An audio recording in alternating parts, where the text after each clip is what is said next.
संदीप जी, यह बहुत ही संवेदनशील विषय है, बहुत गंभीर मुद्दा है और वास्तव में शिक्षा और रोजगार किसी भी वर्ग के लिए, खास करके विद्यार्थियों के लिए और युवाओं के लिए पूरी ताकत और अपने संचित धन को लगा के प्राप्त करने का ये माध्यम होता है। इस पर किसी भी प्रकार की चीज को, किसी भी तरह की बात को कुछ भी कहना, यह मैं भी मानता हूं कि यह गलत है। लेकिन यह वही उत्तर प्रदेश है जिस उत्तर प्रदेश को ठीक करने के लिए पूरे व्यवस्था को, पूरे तंत्र को, पूरी संपूर्ण समुचित व्यवस्था को ठीक करने का कार्य आज योगी सरकार कर रही है। यहां पर नकल अध्यादेश लागू किया कल्याण सिंह सरकार ने, जंगल राज बना हुआ था, आज वो नेक्सस, आज वो सारी चीजें धीरे धीरे धीरे छटती जा रही हैं, खत्म होती जा रही हैं। लेकिन पब्लिक डोमेन में किस तरह से चीजें आ गई, त्वरित कार्यवाही, पेपर लीक के बाद तुरंत उसको निरस्त करके भर्तियों के बाद निरस्त करने का आदेश और हिम्मत दिखाने वाली सरकार है।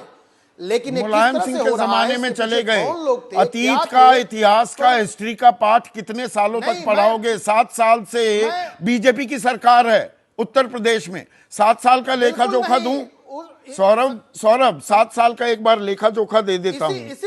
जुलाई 2017 यूपी सब इंस्पेक्टर भर्ती परीक्षा रद्द। सुनिए, फरवरी 2018 यूपी पीसीएल भर्ती परीक्षा रद्द। अक्टूबर 2018 यूपी कांस्टेबल परीक्षा रद्द। नवंबर 2021 यूपी टेट परीक्षा रद्द। यूपी बोर्ड परीक्षा 2022 पेपर लीक।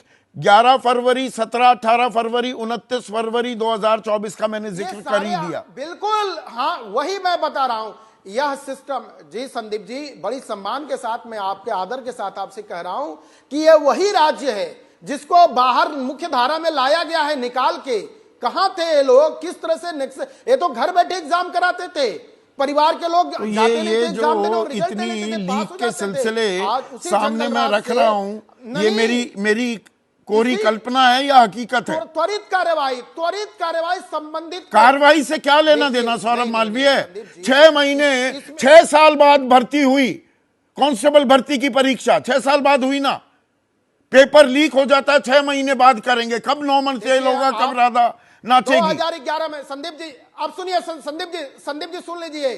2011 में मायावती ने भर्ती निकाली, उसको अखिलेश सरकार ने रोक के 14 में दरोगा भर्ती करके और उस भर्ती को रद्द भी नहीं किया। आज भी विवादित भर्ती है। ये तो सरकार रद्द कर रही है, बता रहे हैं कि दोषी बख्शे नहीं जाएंगे किसी कीमत पर, वो बचेंगे नहीं। उनके हौसले इतने बुलंद क्यों हैं? एक महीने में, फरवरी के महीने में ही 3 पर्चे लीक हो जाते हैं सौरभ। आप माफियाओं पर बुलडोजर चलाते हैं, ताल ठोकते हैं उसकी। ये पेपर माफिया पर बुलडोजर कब चलेगा?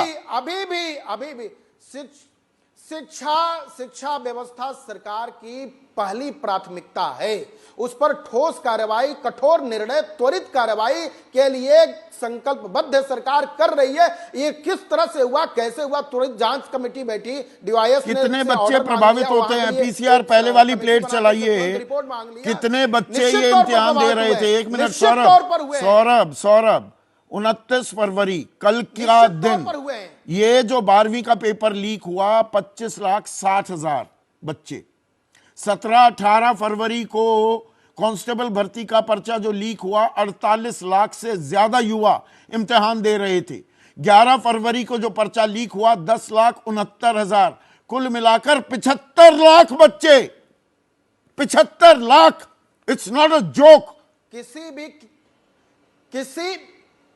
नहीं संदीप जी, बिल्कुल किसी भी कीमत पर इसके दोषी बचेंगे नहीं। और यह सरकार अपने इस न्याय पद्धति के लिए, अपने कठोर अनुशासन और कार्य के लिए प्रतिबद्ध है, करेगी, दिखाएगी। ये जंगल राज जैसे छोड़ेंगे नहीं। पूर्ववर्ती सरकारों ने कर दिया, जो हो गया छोड़ दो, बच्चे करते हैं गलती, हो जाने दो, जो हुआ अधिकारी कर लिए।